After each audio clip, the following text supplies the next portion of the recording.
Welcome back to another episode of Another Pokémon Podcast. My name is Becs. And my name is Galutrad. And today we're going to be talking about Pokeballs. Ayo! The must-have item. Pokeballin'. the must-have item of any Pokemon game. That is true. Arguably the only one. Well, no. No? Yeah. Arguably the only item that you need. Technically, I think you don't even need them, though, because you could just not. There are Power people through with your starter. Well, there are people who have done no capture runs like Nuzlocke, where like you just use gift Pokemon. What do you even use? Like, what would you use? You use your starter, obviously, and then usually you get gifted an egg of some sort, and then just different things like that, just random gift Pokemon. So, but arguably the item that kind of created and inspired the whole series, so that it's super integral, and you know the icon of the series. Yeah. You know, it's Pikachu and then a Pokeball. Everyone knows what a Pokeball looks like. I would say most people know what a Pokeball is or what it represents. Yeah. I mean, it's definitely just, it's a simple design. Mm-hmm. Like the Pokeball itself is just a simple idea, but it's iconic. Yeah. It like stands out amongst other things. Yeah. I'm excited for this. You actually have a beautiful die-cast Pokeball replica that sits with all of your Nintendo merch. Yeah. Which is really cool. Of just the Pokeball, like the original red and white Pokeball. Mm-hmm. Yeah. And I think I had a Master Ball plushie. I think I ended up giving that to my niece like forever ago because she was like, "Oh, this is so cute." I was like, "You can have it." But Sherbert, if you're listening, no spoilers. I'm not going to say what type because we'll talk about that later. But that crochet Pokeball, I need it. I'm worried if we have Pokeball plushies of any kind in our household, they would just get thrown at each other constantly. Yes, of course or they at would. the dogs. What else would I do with it? Yeah. Yeah, that's the goal. But anyway, before we jump into the wonders of all things Pokeball, Galutrad, Yes. how you doing? I'm doing all right. I've been under the weather. I feel like I've said that almost every episode, but 2025 has been a little rough. Yeah. I've been under the weather, been plagued by allergies that I can't seem to shake completely. I was gonna say this time at least you're not sick. Yeah. Plague sick like what I made you Yeah. last time. This time you're just allergies. Springtime coming. Unable to breathe out my nose, which I am a nose breather, very much so. Yeah. So when I can't breathe out my nose, I feel like I just can't breathe. But other than that, doing well. I've heard well. the term mouth breather. I've never heard the term nose breather. Yeah. But what else would you be if you're not a mouth breather? An ear breather. That's really weird. Anyways. How about you though? How have you been? Well, I hope you feel better, obviously. I've been pretty good. I have been really cranking away at reading and playing some games. I actually just saw the movie trailer for the new Until Dawn game, and that game has been on my to play list for a long time because I've played Quarry and other similar kind of horror choose your own adventure games, but had not played that until this weekend, and I played it already and beat it. Yeah, you busted through it. I busted it's through it. It's not a long game, but it's you not. Took it on in one weekend. And I definitely didn't 100% it. And I know there's tons of endings to get. I'd like to save everybody if I can at some point. But just really enjoying that, enjoying playing games. And I just started Stardew Valley inspired by you and Cell. Yeah, who our guest episode last time. Yes, yeah. They while we were on break, not eating cake, Galutrad and Cell were bonding over Stardew Valley, and I was like, you know what? Okay, that seems like something I would like. I like Harvest Moon. I like Rune Factory. I should try this, and I have really enjoyed it. I have not been playing it the last few days, but I do because I discovered Mario Picross on the Game Boy. So it's unfortunately been my like nighttime game, but I do definitely want to keep playing that as that's been really fun. Yeah. As far as games go for me, because I didn't really talk about it a whole lot. Yeah. But I've taken on a insane challenge for myself, and this will be something that I slowly complete over years and years, but I'm trying to make a living Pokedex of perfect IV Pokemon, which is annoying and hours of time just to get one, and so getting the entire living dex is insane, but that's just something that appeals to me, is having that, and so making my way through. I've heard you growling at your Switch a couple times because the eggs were not giving you the perfect. No, they were not. They were not giving me what I needed. Yeah. Yep. Well, best of luck to you on that arduous journey. I will not be going on that journey with you. That sounds miserable. However, the journey I will go on with you is listener feedback journey. Yay! Such a good segue. I'm so good at this. Anyways,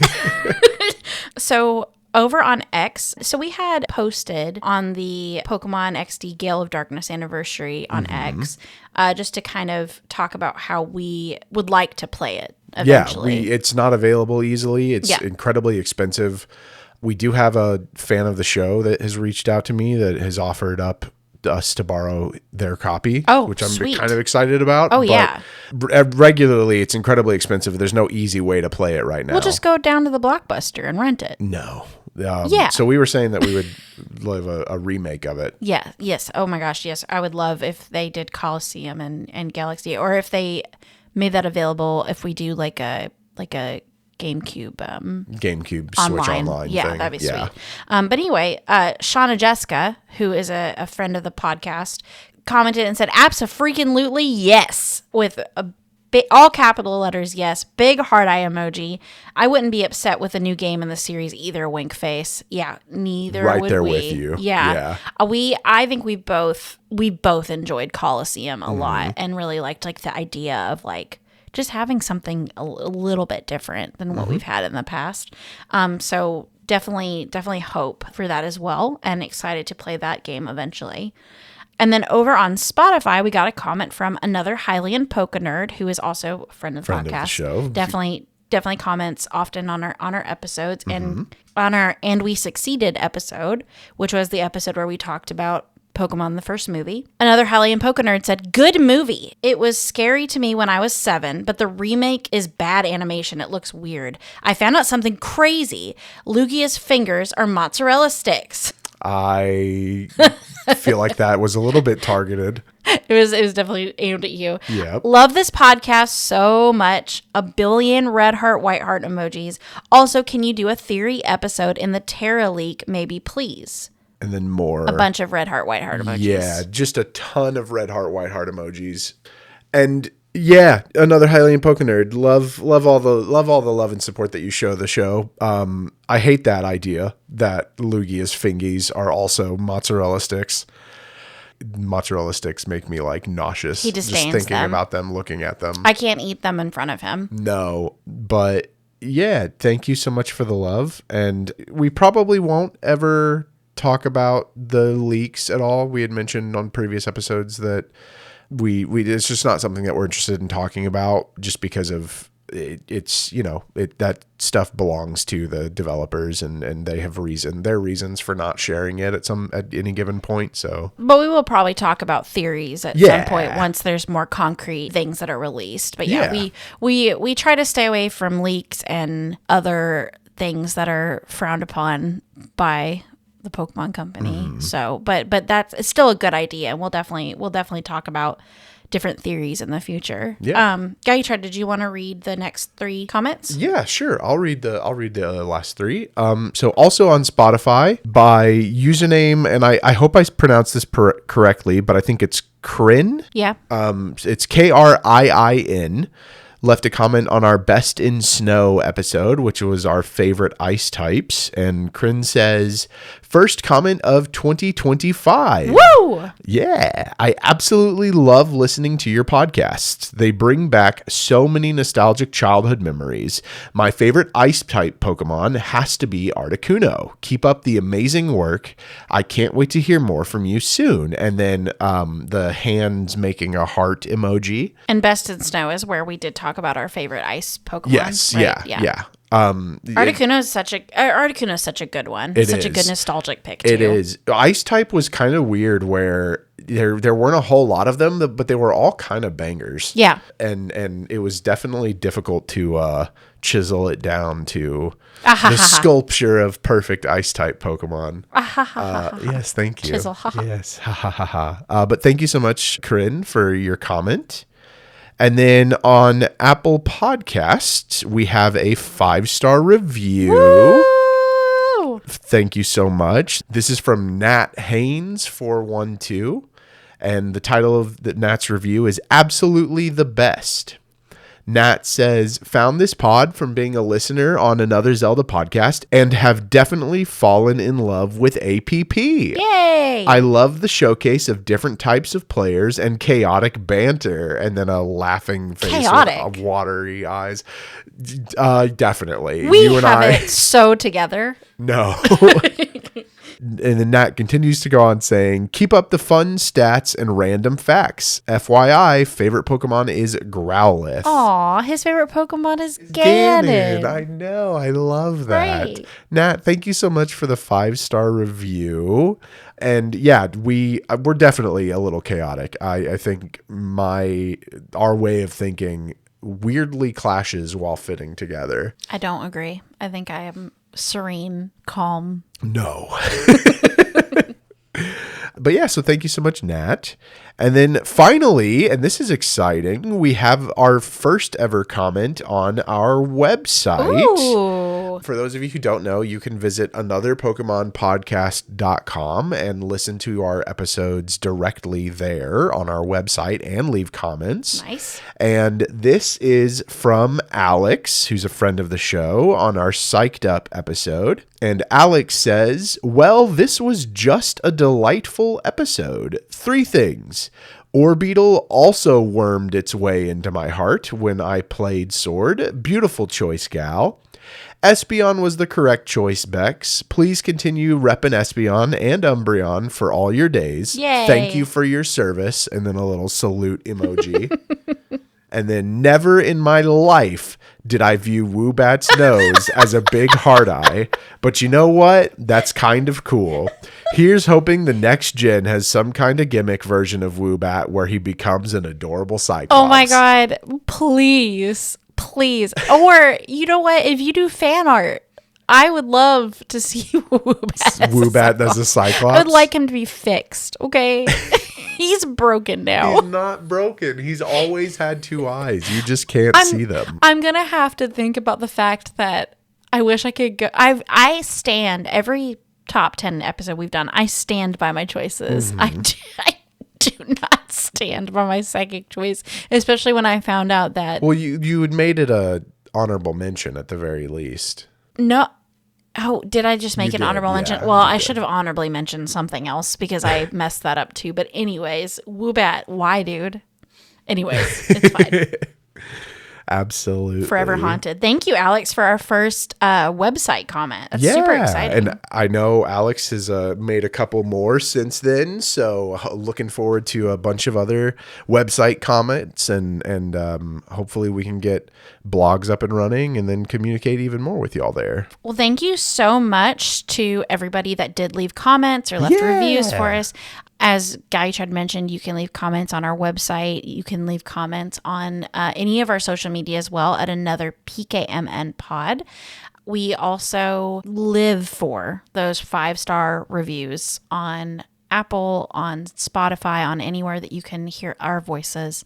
That really helps our channel grow and helps us reach different people and just kind of move up in the search options. And it's really valuable to us. So really appreciate those 5-star reviews. But any comments, any feedback, including not understanding why I think Woobat has an eye instead of a nose, are welcome. And we appreciate you. And I wanted to kind of provide a call to arms a little bit just because I think this is interesting. A call to arms? Yes. So Apple Podcast listeners and Spotify listeners, y'all are neck and neck right now for 5-star reviews left on those channels. So, and I think the last time I checked, I'm not going to look it up right now, but I'm pretty sure the last time I checked, both were at 33 5-star reviews each. Okay. And so I'd like to see somebody pull ahead. That's your call to arms. Yeah, I want to know which of you is stronger. Both Spotify, technically Apple Podcasts should allow for more 5-star reviews because you can review it any number of times. But Spotify, you can only review per episode. Wow. So Spotify's been holding their own. I have to say, I know Apple is still like top tier with podcasts because that's where podcasts originated. That's what gets us our views. But as a Spotify listener, well, the majority of our numbers come from Spotify. Yeah, I was gonna say Spotify is pretty solid. It's like pretty reliable as far as like a listening platform. So I'm team Spotify on this one. You can be team Apple if you want to be. I am. Since we're opposing sides always. Yeah. But yeah, keep leaving those comments. Keep leaving those 5-star reviews. Y'all are awesome. We really, really appreciate it. Remember that a 5-star review on Spotify equals a 5-star vote for Team Vileplume. Okay. Anyway, so Pokeballs. Yeah, Pokeballs. Yes. Not only the namesake for just all types of Pokeballs, it is also the name of the very first style of Pokeball that we're going to talk about, which we're going to talk about the 28 different Pokeballs within the main core series games. There are technically 38 if you count the Legend ZA balls. What I meant to say, in that 38, did you notice if it had snag balls too? No, it didn't. So 39. 39, and we hope. Yeah. I guess maybe the GS ball in some, even though you never actually use like it. 40-ish. So yeah. But we're going to talk about 28 of them. Yep. The first of which being the Pokeball, the greatest Pokeball of all time. Named for what they are all called, the original, the OG. It's my favorite. I'll just get that out of the way right here, right now. Oh my gosh, spoilers. Yeah. No. I mean, we'll talk about them as we go. Anyone who watches my streams or watches me play Pokemon knows that like I am insufferable and I will buy 999 Pokeballs and just keep chucking them. Yeah, he's really annoying. In order to catch the legendaries and the mythicals and all that stuff. So I very much prefer the Pokeball as its design. It's very classic. It's got the black band around the center, white bottom, red top, beautiful, minimal, perfect. Introduced in Generation 1, obviously. A couple of interests. So I think with each of these, we kind of have a system down for what we really want to talk about, which is going to be the catch rate, which I'm not going to go into the math really on most of them behind the catch rate, but basically a Pokemon has a catch rate number, and then the Pokeball that you are using multiplies that number by a different number, and the higher it is, the better chance you have to catch the Pokemon. So the catch rate for the Pokeball is 1. Yeah. Base 1 times. It costs 200 Pokédollars in order to get, so it's definitely the cheapest Pokeball out there, which makes sense. It's the original. And a little fun fact for you all, and this is still true to this day as far as I'm aware, because I'll get into it, but on the back of Pokemon cards, the Pokeball actually opens up from the wrong side on the English version of the cards. So if you look at it, the red part opens up and the black circle in the center is still attached to the white part. But in the games and in the anime, and even now, because they finally fixed it with Pokemon TCG Pocket, the black circle with the little dot to open the ball should be attached to the red part. And they did finally fix it with TCG Pocket, like I said. Oh, I see what you're saying. Yeah. I thought you meant that where its hinges are normally is where open. So like the spot on the back was like where the hinge was. And I was like, ew, no, they didn't. No. But yeah, it's been that way since launch. Yeah. 25 plus years. Yeah. They haven't fixed it. It's correct on all other languages as far as I'm aware. Just ours. Oh. Just English. Okay. We're just stuck with it. It's very strange. That is weird. Another interesting game interaction, you have to have specifically a Pokeball in your backpack and an empty slot in your party for Nincada to evolve into into Ninjask and then get Shedinja on top of that. Yep. And it has to specifically be the Pokeball, not a Great Ball or an Ultra Ball. You have to have a Pokeball for it to be, which I think is really interesting. That is interesting. Yeah, they have, and we'll figure this out as we continue along, not to spoil anything, but they've had some very interesting coding gimmicks, glitches, and errors. Issues. Yeah. I did want to quickly, before I jump into the Great Ball, I did want to quickly tell you something funny before I forget, and I think that the listeners will like it too. I was trying to help you pull together some more fun facts with the balls, because we both had a crazy week, and we're trying to really tag team this effort, and I was so excited because I found a cool fact I thought about a ball. And I wrote it in. I'm like, okay, la la la la. I go to the next ball, and the fact is there again. I'm like, oh my God, that's crazy. It must be just these two. And then I went to the next ball, and it was also there. And I was like, wait a minute. And I looked. So apparently, if you have any Pokeball at all as your held item, then the move Fling will not work. Yes, yeah. Okay, because I thought it was just I think I was on the heal ball maybe, and I was like, oh, that's such a cool fact. I didn't know that, and I put it in. And it would make not for the heal ball. It would make sense that you would think that for the heal ball because it's the heal ball. So like, why would it deal damage? Yeah. But yeah, that is just a quirk of the Pokeballs. Is their items do not deal damage. The move Fling, if the user is holding an item, you'll deal damage based off of the item that you hold. But all of the Pokeball items are 0 damage. Yeah. There was I remember reading something where people were like, oh, it'd be cool if like that counted as your throw to catch a Pokemon. Yeah. But whatever. Yeah. So moving right along to the next step up, which is the Great Ball. Just pretty general Pokeball, but it has a 1.5 times catch rate. So it's a little bit of a boost compared to your average Pokeball. But in Generation 1 only, the Great Ball actually had a higher catch rate than the Ultra Ball in certain situations. So due to the nature of the algorithm, Ultra Balls will only perform better than Great Balls on Pokemon whose capture rates are above 55 and below 200 in Generation 1. Yes. Which I think is really cool. But honestly, it's just in the next one too, they're just steps up from the Pokeball. So like the Great Ball is a step up in catch rate. It's a little bit of a step up in price. It's 600 Poké dollars. Is that right? That's what I always call them. I don't know if they're supposed to be something different. Yeah. So it's not the most exciting for the next couple, just the next one, I guess. We don't really get into interesting Pokeballs until Gen 2. No, but I will say I was really, as a kid, I was really excited to get the Great Ball and then to get the Ultra Ball. I was like, oh my gosh, what is this?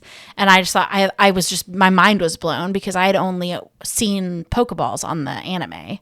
And so I was like, what are these? And then, as you know, Silver and Gold were also my first ones. So it was like, well, we're going to get into that later, but it's like, what are all these? So yeah, it's really cool because the only one that I feel like they mentioned in the original anime series is just the Pokeball for the most part. Maybe they mentioned the Master Ball. Yeah, there's at some point. Throughout the anime series, different Pokeballs have had appearances. There's not really been, there's almost 2,000 episodes of the anime, and there are maybe on one hand you could count the amount of episodes that focus on a Pokeball or on Pokeballs in general.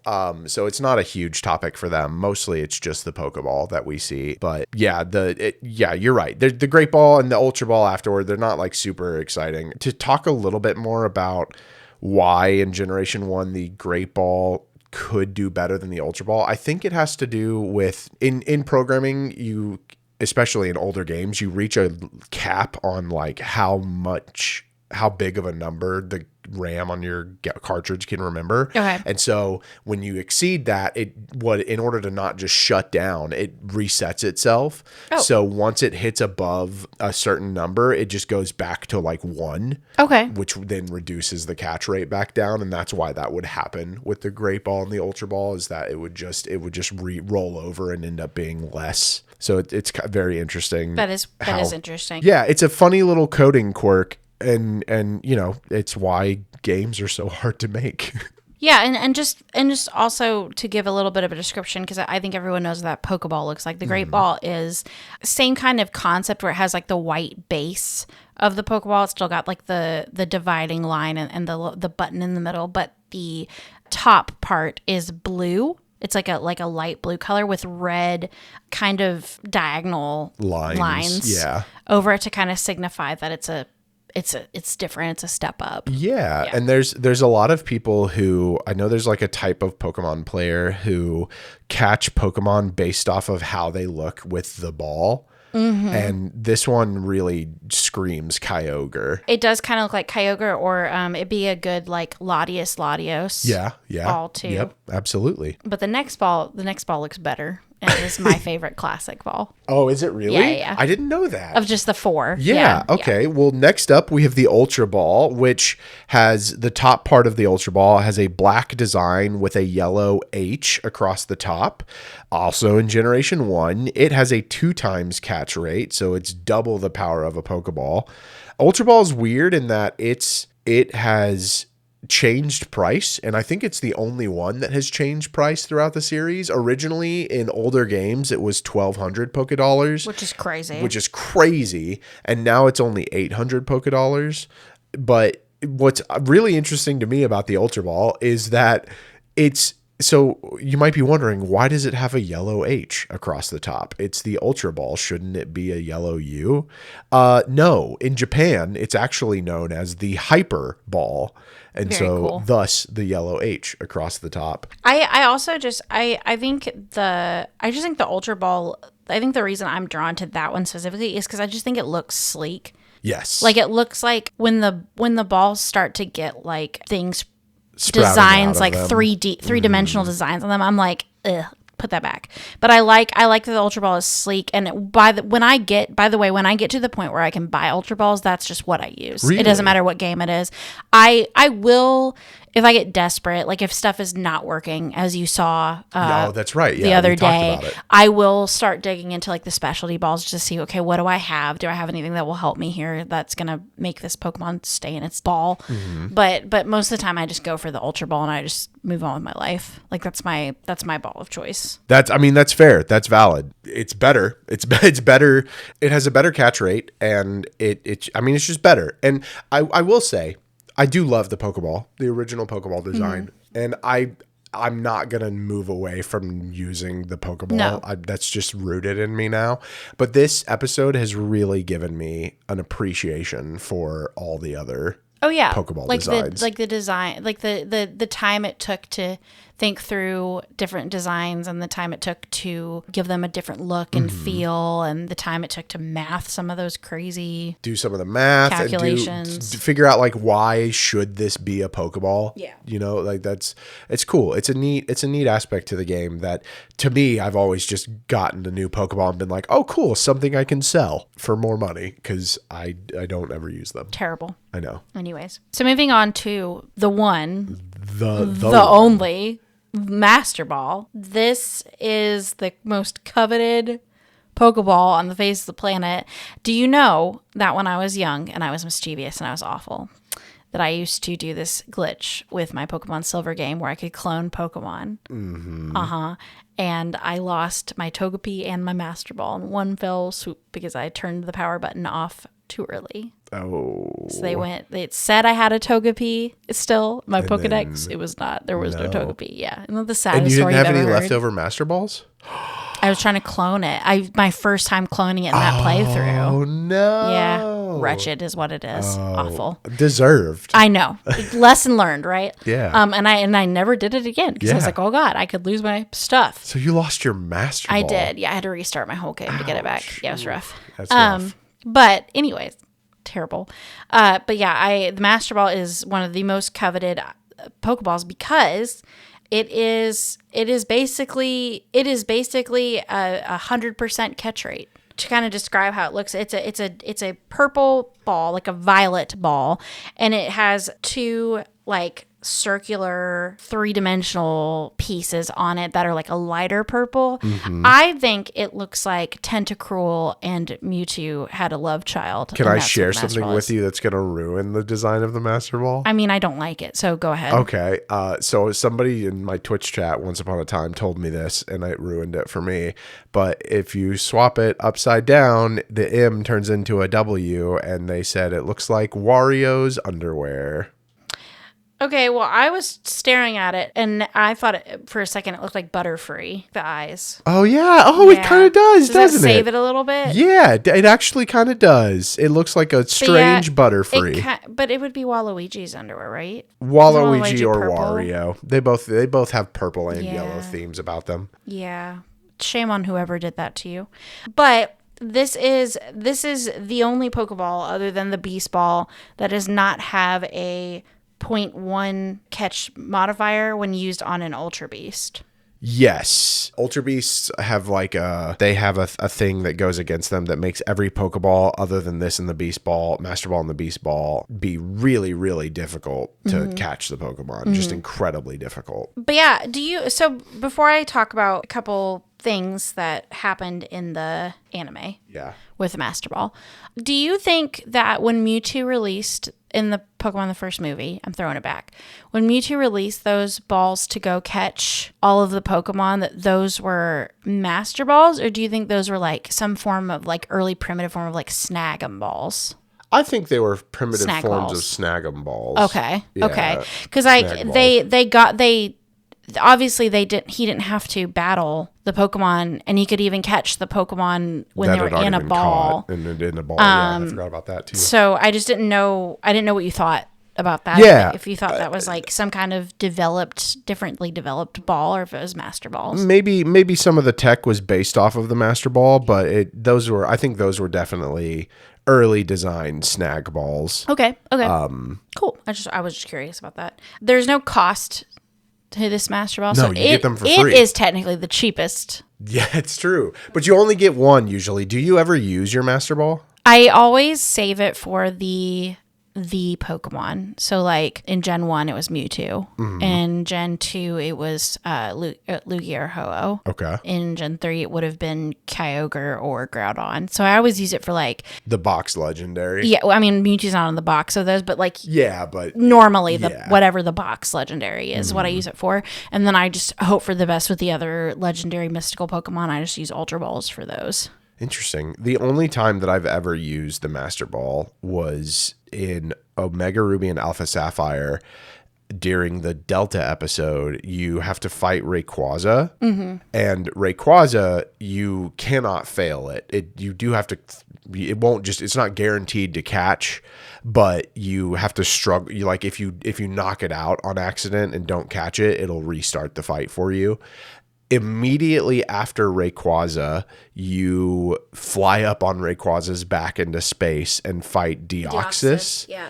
And I used a Master Ball on that because I was like, I don't want to go through catching this Rayquaza again. Yeah, that's because fair. There's no save point in between that. So if you fail Deoxys, you have to redo Rayquaza again. And I was just like, nope. So smart of you to save your Pokeball, your Master Ball for that though. Yeah. Well, I mean, it wasn't. I guess it wasn't smart of me. I just don't use my Master Ball. Yeah, but you were like, I'm going to use it right now to save it. Yeah, that makes sense. Yeah, I'm excited to play. That because I've played the Game Boy Gen 3 games, but I've played a little bit of the remakes, but I haven't beaten Omega Ruby or Alpha Sapphire before. Oh, really? Yeah. Cool. They're fun. They're great remakes. I don't know why, because I loved them. Like I was like, oh my god, these are so pretty. So I don't know why I didn't beat them. I think I was like tired because I think I had 100 like very almost 100%ed Soul Silver right before that, and I was just like, I'm tired, man. I just want to play a game and move on. It's tough to play Pokemon games back to back to back. Yes. It gets, the formula has not really changed a whole lot, and so it can get a little draining for sure. Yeah. Especially if you're trying to completion and be a completionist with them. Yeah. But anyway, Master Ball, anime, fun fact. In Whiscash and Ash, Sullivan attempted to use a Master Ball in a last-ditch attempt to catch Nero, an oversized wild Whiscash that had long eluded him. However, Nero swallowed the Master Ball. Sorry, I'm laughing. Swallowed the Master Ball and disappeared back into the water, not being caught. At the end of the episode, Nero was seen playing with the Master Ball on its tongue. The Master Ball failed. I would be so upset if I was Sullivan. I would be inconsolable. Did they know how? Does that Whiscash not know how? Did you say inconsolable? Yeah, Get out of here. Does that Whiscash not know how valuable that Master Ball is? No, he's playing with? Apparently not. No, it's not a toy, Nero. Shame on you. It could be. I hate that. Yeah, that's a fun episode though. Rough. I remember seeing that and then knowing the math behind the game a little bit. I remember being like, is there a chance that the Master Ball just doesn't work? And technically there is. It's only in Gen 1, and I think the Let's Go games maybe, where you can throw a ball at the ghosts in the tower, the Pokemon Tower, before you get the Silph Scope, and it fails. So technically you could waste your Master Ball, I think. But otherwise, no, it's not how it works because of that hard program to just Speaking of, I just got my Haunter Lavender Town shirt. Should have worn that today. Yeah. I'll wear it tomorrow in honor. So the last ball that we're going to talk about from Gen 1 is the Safari Ball. Mm-hmm. The top of this Pokeball looks very camo-y. The worst Pokeball ever. And yeah, Gen 4, I think, introduced different animations for Pokeballs and how they open, and the Safari Ball lets out like a stinky cloud. It's awful.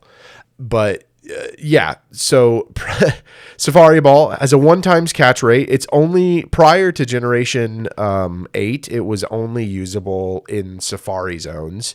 So Generation 8 did this weird thing where like it kind of made every single ball accessible. Mm-hmm. But you would get like one of them in your game for doing different stuff, completing Pokedex entries, things like that. Okay. So yeah, Safari Ball is only usable in Safari zones. The catch rate in the Safari zone has changed, or with the Safari Ball has changed several times throughout the generations. In Generations 1, in Generation 1, it was a 2x catch rate. I refuse to believe that. I know, don't you?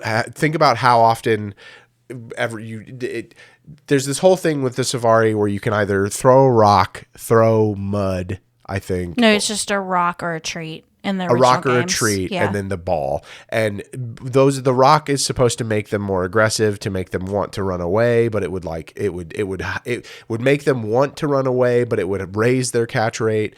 The treat would make them not want to run away, but it would lower their catch rate. And the Pokeball would the Safari Ball would just try to catch the Pokemon.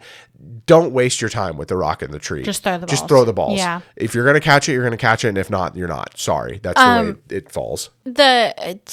That reminds me of that made me think of Pokemon Snap. Yeah, they've got the Ball. apples, and then they've got the Pester Balls. Pester Balls they're not a ball, but I think that's really cool that they've got like almost like a ball like thing that you throw to annoy the Pokemon. It kind of brings out smoke. Yeah, is annoying. It's a much nicer thing than throwing a rock at the poor Pokemon. Yeah, they probably did that because it's in 3D, and they're like, we don't want to throw a rock at these Pokemon. So Generation 2 through 7, it was reduced from 2x to 1.5x. And then Generation 8, because of the change to where all the Pokeballs were kind of brought on as like special gifts, it was reduced to a 1x catch rate outside of the Safari Zone. But now we're getting into Gen 2. Gen 2 is the best generation. They do have a lot of cool Pokeballs.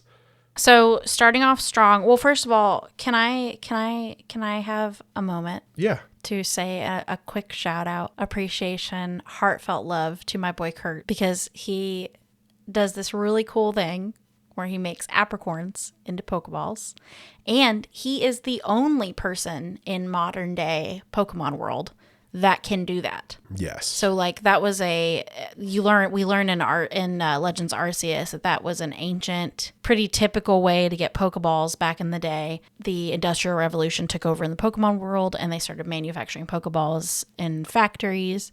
But my boy Kurt, still knows the art of turning an apricorn into a Pokeball. Yeah. So shout out to my boy Kurt real quick before we jump into Gen 2. The one apricorn we're not going to talk about because we're only talking about the mainline games is the brown apricorn, which was used in the Hisuian region to craft, I think, all of their Pokeballs started as like a brown apricorn. I think so, yeah. Because Yeah. I think I don't remember the exact, but I think you, like, in order to make a great ball, you have to use a Pokeball. But in order to make a Pokeball, you have to have a brown apricorn. It's pretty sick. Yeah. Yeah, I like it. Shout out to Kurt. Shout out to Kurt. Using real life resources I told to you make if Pokeballs. if I lived in Zelda, I would want to live probably in You did. You mentioned that Hateno in Where or in the World. Kakariko or Lurelin village. And if I lived in Pokemon, I'd want to live right there by Kurt, and I want to be his apprentice and help him learn apricorning. It'd be great. Apricorning. Yeah, be great. So first off on the Gen 2 apricorn Pokeballs Yes. is the fastball, and ain't nothing fast about it. Well, yeah, it was broken. It was broke. It's broken Pokemon. Fastball is it's like a muted orange color, but it's got these like yellow kind of spots. And I think on some artwork of the fastball, it has like a lightning bolt. That would be so much cooler than whatever I'm Yeah. looking at right now. The sick Lorax ball. They that's a great way of describing it. They do kind of become splotchy yellow dots, but I like it. It's neat. It's an interesting design. Ain't nothing fast about it. You know why? Why? Because in Gen 2, the intention was for it to have a 4-time catch modifier for Pokemon that can flee. Which would mean Raikou, Entei, Suicune. Yeah. And the others. fleeing Teleport, dogs. Abra. Yeah. But it only does it for 3 Pokemon in the whole game. Magnemite, Grimer, and Tangela. Arguably the ugliest Pokemon. But you could catch... First of all, does Magnemite even flee? Does think it Grimer can. even flee? I'm not 100% sure. I don't can't think picture so. that little sludge fleeing. Listen, programming games is difficult, and they had a hard time getting it to work the way they wanted to. Clearly. Yeah. Yeah. Well, anyways, it's supposed to have a 4-time catch rate for Pokemon that have a base speed of at least 100. Yeah, that was a change after Gen 2. Yeah. That in order to Where make they it fixed not it. based off of fleeing. Yeah. And then it's if you just use it on a Pokemon that doesn't have that base set, it's just a one-time. It's just a standard catch rate. Yep. But the way that you get this is by finding a white apricorn, which I don't think I recalled this. The apricorns are in specific places. Each one is in a specific place. Are they really? In the world, yeah. Is it not? I might be getting this confused with Gen 3 and then also the Gen 2 remakes, Heart Gold and Soul Silver. But do you not have a way to plant them to then... No, that's when berries. So, but do apricorns in the Gen 2 remakes, are you able to plant berries them? are in Gen 2. When in Gen 3, when you get your Whelmer Pale is when you can start to plant and grow things on your own. No, the apricorns are only found in specific areas in the game. The white apricorn can be found this one is quickly found in Azalea Town. Okay. I can quickly just tell you that the other ones are found on different routes. So the green, yellow, and pink apricorn are found on Route 42. Okay. The red, blue, and black are found on Route 37. Okay. So you find your white apricorn, you bring it to Kurt, he turns it into a fastball for you, and that's going to be what the next few Gen 2 Pokeballs are going to be. That's all of the Gen 2 Pokeballs. Oh, is that all of them are all apricorn based? Except for the Sport Ball, which will be the last one we talk about from Gen 2. Yeah. Okay. For your fun fact for the fastball, Brock is one of 2 characters in the anime that uses a fastball. He uses it when he catches his Pineco in the episode Going Apricorn, which is, to me, one of the few funny episodes that talks about Pokeballs. But it's kind of funny that, like, Pineco is what he uses it on, because it's a pine cone. How fast is that thing going to go? Yeah, I actually, thinking about that, Pineco, I don't think has a high base speed. Maybe the game counts exploding as fleeing. I don't know. But apparently Brock used it. Well, good for Brock. Good for Brock. The other character is Tamao. Tamao. Tamao. Okay. Forgive us for not knowing how to say that. One of the kimono girls in the Ecruteak city, I'm guessing. Mm-hmm.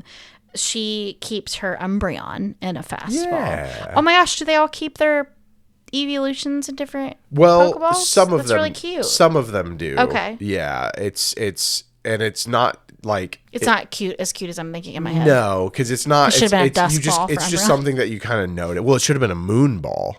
Oh yeah, in that Umbreon, game, in that game. Okay. If you're going based off of design. Yeah. But well, cool. Yeah, fastball's neat. The level ball is next. The level ball is made with red apricorns. Mm-hmm.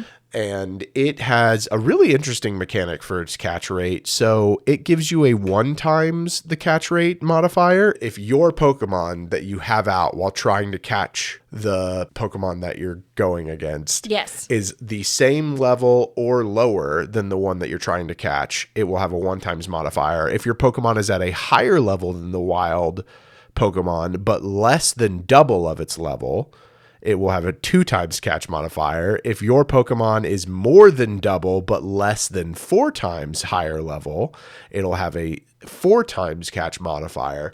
And if your Pokemon is 4 times or higher level-wise, then it will have an 8 times catch modifier. It's really useful, I think, late game.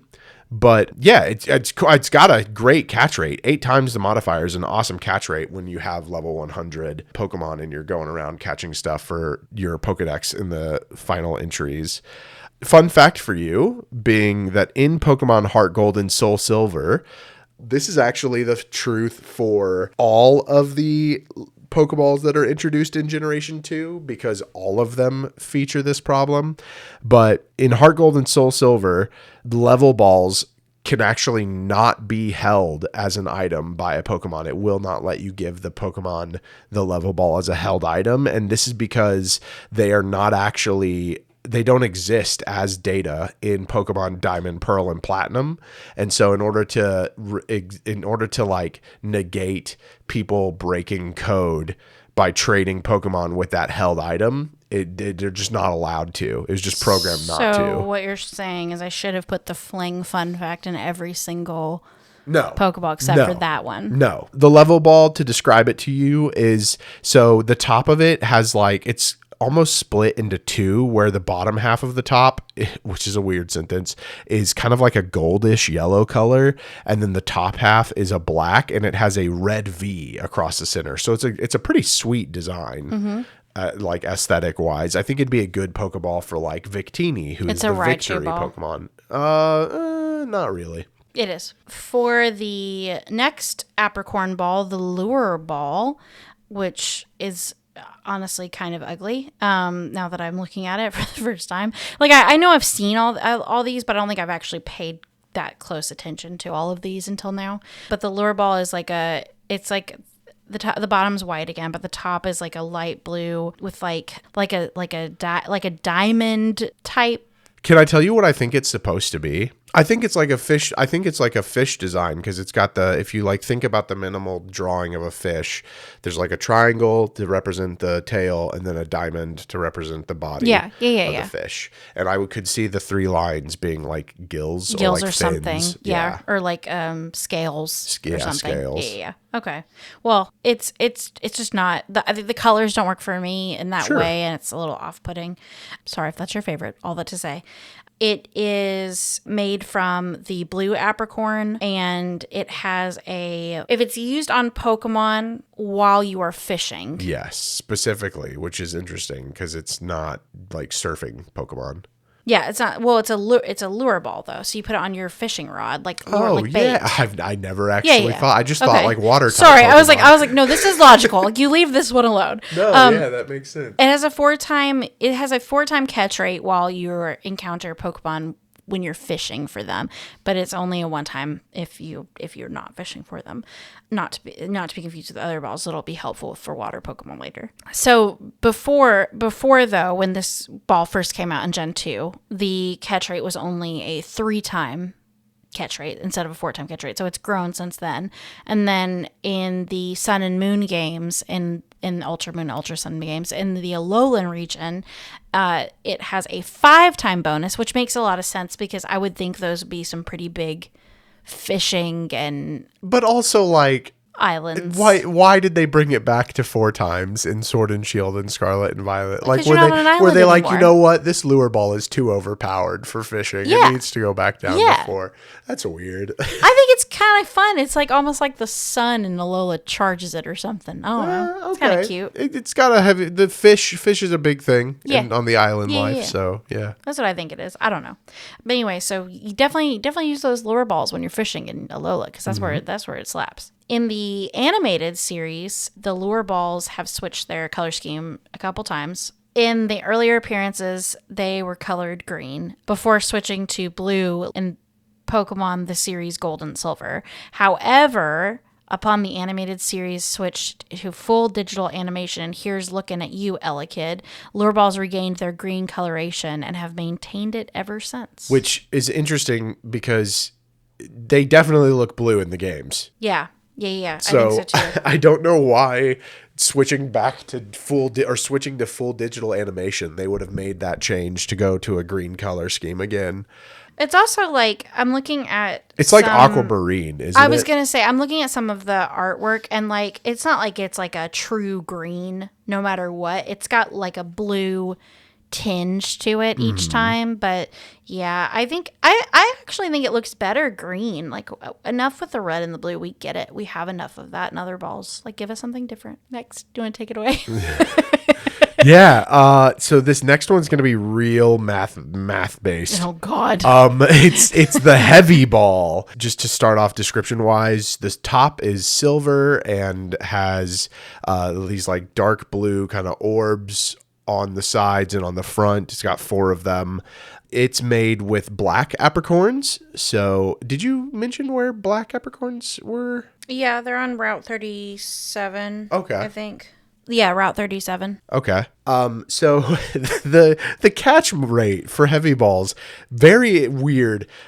So you receive -20 to your catch rate if it's used on a Pokemon weighing 220 pounds or less. You gain 0, so nothing, if it's used on a Pokemon weighing between 220 and 440 pounds. You get +20 if it's used on a Pokemon weighing between 440 and 66 or 661, and then you get +30 if it's used on a Pokemon weighing 661 or more pounds. Which, like, I'll be honest with you. I always am just like, yep, that Pokemon looks heavy. Yeah. And sometimes it doesn't make sense. Like, so Snorlax, obviously. Yeah. Heavy Onix. Pokemon. Onyx, Yeah. obviously. Cosmog, Heavy. incredibly guess heavy. it. Yeah. Incredibly. One of the heaviest Pokemon. But so because of how difficult games are to program, in Pokemon Crystal, the Gen 2 game, there's actually a glitch that causes the retrieved weights of the Pokemon whose index numbers are divisible by 64, which would be Kadabra, Tauros, and Sunflora. It becomes junk data, which is what I was talking about earlier, where like the number re-rolls on itself. But when in this case, instead of being re-rolled as a very low number, it's actually re-rolled as a massive weight, causing the Pokemon to receive a +40 capture modifier instead of... I love how Kadabra and Tauros, like, arguably could be big Pokemon. Sunflora. That's a big flower. Yeah. And then the fun fact for you, or just kind of random fact, is that they've had a lot of issues with the heavy ball. They haven't gotten fixed out because in Pokemon Sun and Moon only, a heavy ball will always fail to catch a Pokemon whose weight is less than 220.46 pounds and whose catch rate is less than or equal to the number 20. And it's because the game will set the catch rate to 0 because of the -20 due to the -20 modifier. It's really sad. Like, a lot of these balls just, they don't, they don't punish you. They're just, if you use them and it's not what they're geared towards, it's just a one-time catch rate. This ball like punishes you. Yes. If you try to catch a lower weight Pokeball with it, it is like, no, this Makes is it harder. not happening. Yeah. Like Very at all, weird. which is crazy. And I think it's the only one to do that other than what we talked about previously, which was that when trying to catch the Ultra Beast outside of a Beast Ball or a Master Ball, it's a punishment. But no, good call out on the fact that the Heavy Ball legitimately punishes you if you're trying to. So for those people who like catching Pokemon based off of the style of the ball, good luck. Yeah, exactly. Well, we are entering my favorite ball area in general. Like there's the next couple are like a couple good ones for me. But my favorite ball of all time is the Love Ball. Really? Yeah, it's so cute. So stinking cute. It is very cute. Every time I get it, I'm like, that's my Espeon ball. Like, I just immediately am like, whatever ball I want, like my favorite Pokemon in this game is, it's going to be in that ball. It's like the goal. Obviously, if I don't have it yet, then it just is what it is. But like, ideally, like would want my favorite Pokemon to be in the Love Ball. I want a die-cast rendition of this, but the crochet ball I was also talking about earlier, I'd like a Love Ball. I think that would be really cute. Oh, I see. It's truly just a design love for me. The gimmick that it has, especially the messed up gimmick the original gimmick that it has bears no weight on my love for the Pokeball. I just think it's pretty. But the design is it's like a light purple, and then it has like a white outlined heart that also has a line in it, and it's like a pink heart. It's just very cute. But definitely screams Espeon. Yes, and it totally your screams love Espeon. for Espeon. Yeah, and my favorite color is purple. Like it's my favorite ball. But the catch rate for this ball it's 8 times. Huge. If it's used on a Pokemon of the same species but opposite gender of the player's Pokemon. So like if you have a male Eevee, I'm just picking on Eevee right now because Espeon's on the brain. If you have a male Eevee and you want a female Eevee and you find a female Eevee, use your Love Ball because it's gonna have an 8-time catch rate. Huge modifier. And 1 times otherwise. What's interesting is that in Gen 2, Johto really celebrate Pride because it had an 8-time catch rate modifier if the Pokemon was the same species and the same gender. Shout out to Pride. Like truly, yeah. Good job, Johto. Like way to be inclusive. Yeah. But I think that's interesting that they like swapped out, like, I don't know if it was intended that it was supposed to be the opposite gender and like it was a bug, or if it was supposed to be. Like I'm not sure, but I'm gonna say it was on brand and Johto wins. Good for Johto. Yeah, good for Johto. Fun fact: it is never stated in game that the increased catch rate modifier requires the target Pokemon to be the same species as the player's Pokemon. No, it just says gender. But and I think that's probably why I feel like I've heard a lot that the Love Ball isn't that great. And I think it's because of the fact that like when the game just says gender, you'd think, okay, cool, I have a boy Pokemon. I have a boy Charizard. I'm trying to catch this Eevee. Girl Jigglypuff or something. Yeah. And I'm going to throw this Love Ball, and it's just a ×1. Yeah. That's huge. Yeah. So there you go. Bringing you facts of helpful information. Which could be why I don't care about the catch rate or the usage of the ball, because it didn't work because the game lies. Yeah. So, but now you know. Yeah, I next know. time you go to catch your Espeon, just catch a boy Eevee real quick. Yeah. And then you can get your ×8 multiplier. Absolutely. Yeah. Well, if you find one, because the female Eevees are they're hard to find. Yeah. You know what's better than love? Friendship. That ball. This is seriously. I'm serious. The next 2 are top tier. So it's a great ball. The friend ball. Yeah. Yeah. It has a green top, and then I was describing this to my chat, or the Otter Kingdom community. If you say what I think you're going to say, we're on sync. We're in sync. Let's see if we're in sync for the first time ever. Go. It looks like peacock feathers. God damn it. It's a turkey. It's Friendsgiving. Oh, yeah. Turkey would do as well. What I'm thinking of specifically is Pave from Animal Crossing. He's got the like bright and colorful feathers at the okay. end of his peacock tail, and so they look like that. They We're have not like in little sync, icons. Though. Imagine that. No, I thought we were yeah. about to be Of course because not. it's like autumny colors too. Yeah. It is. A turkey would be better for like, especially with the hand thing. Yeah. But it's got these little dots that look that like kind of start at the bottom or towards the center and then go up, and the middle dot at the top is yellow or gold. Such a pretty Pokeball. It is really, really pretty, Yeah. and the green's really pretty too. It's not like a bad color of green. It's like a would you say that's like a sage green? Yeah, I think so. It's pretty. The friend ball has only a 1x catch rate modifier, so it's just like the Pokeball, except, and you might be wondering, why would you use it if it's just like a Pokeball? Because the friend ball sets caught Pokemon friendship to either 200 if you're playing a Gen 2 through Gen 7 game, or 150 if you're playing Gen 8 and onwards. Yeah. And why that's useful is because friendship is a good mechanic. And It's a huge mechanic for evolving certain Pokemon. they're just good to have in the Pokeball if you want a high friendship Pokemon. Obviously, the green shell, they're made by green apricorns, so that's where that green comes from. This is kind of a fun little mix up for the friend ball. Sorry, I did not say. The love ball, by the way, was the pink apricorn. Yes. That's why it's a pink heart. Okay, go ahead. Yeah. Sorry. No, you're good. The friend ball during a kids WB promo that aired during the 4th season showing of various apricorn Pokeballs, Kids WB, who used to be the company that would like bring Pokemon to the West. Yeah. They incorrectly called the friend ball the stun ball, which doesn't even exist. Where did they? I want to know. Don't know. There had to have been like a translation error. Like I guess that's the only explanation is that it goes at proper translation. Someone, they're on the phone. They're like, "What's the ball called again?" The promos. We're about to record the promo. And they're like, "Friend ball," but it got cut out. Bad cellular service back then. I don't know. But yeah, stun ball, everybody.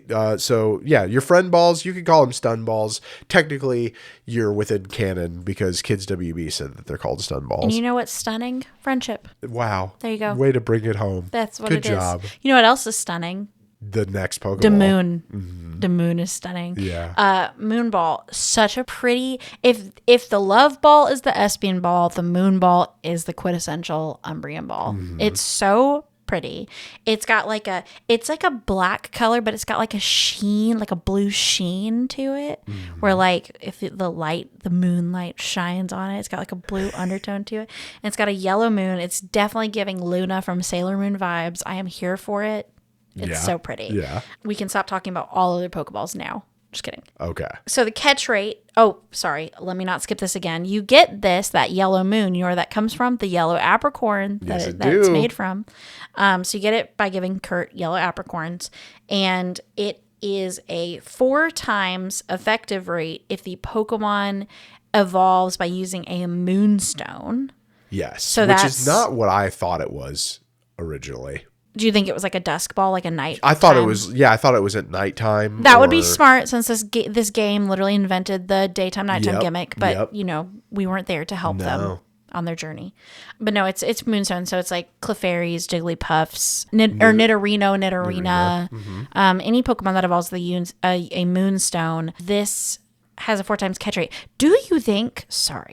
Do you think if I were to catch a Nidoran with this, it would work? Or do you think it would have to be a Nidorino? Well, I'm glad you asked that question because I'm going to take over the fun fact for this because this was a real tough one to work out. Can I just say yes. that in Generation 2, there was an error that caused it to have a one-time catch modifier? Yes. Yeah. Okay. So in Generation 2, when it was introduced, it didn't even do anything. It was just which one. is sad. Yeah. Sad. Just pretty. And that struggle continued to grace the moon ball. Terrifying. In all its existence. Because instead of looking for the Moonstone index number in Generation 2 and on, it looks for the Burn Heal item, which Pokemon can't evolve by using Burn Heal. I don't know if you knew that or not. So that's why it was broken to begin with. Additionally, they changed it so that now, instead of looking at the entire evolutionary line, whether or not it can evolve with the Moonstone, it only works on Pokemon that can evolve with the Moonstone. So like Nidorina and Nidorino, yes. Nidoran, no. Yeah. Don't like that. No, yeah.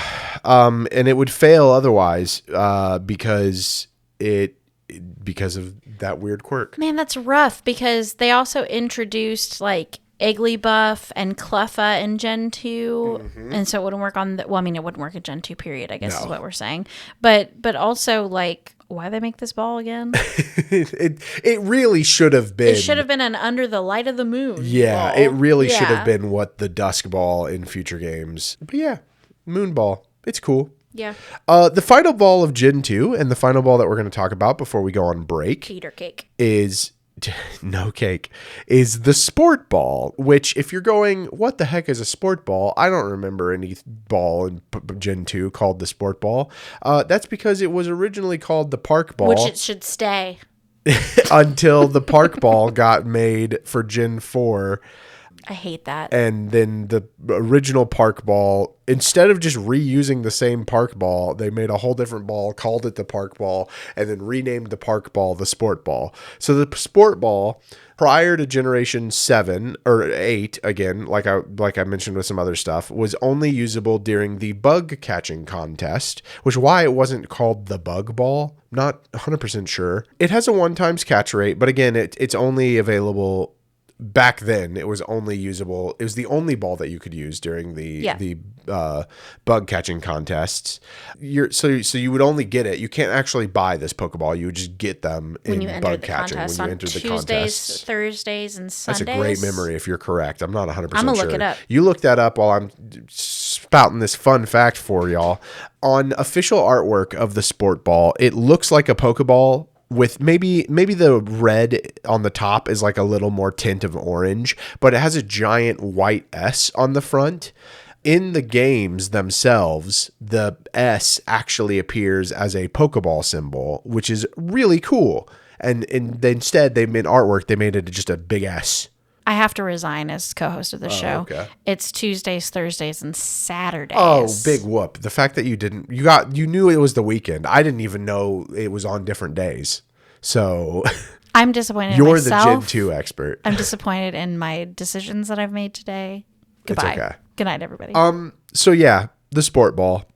Other than the fact that they changed it from Sport Ball from Park Ball to Sport Ball, there's not really a whole lot going on with it. It should be the Super Ball. The Super Ball. Super Bowl? So we're going to take a break. Yeah, I don't know how you're going to find a new co-host during break.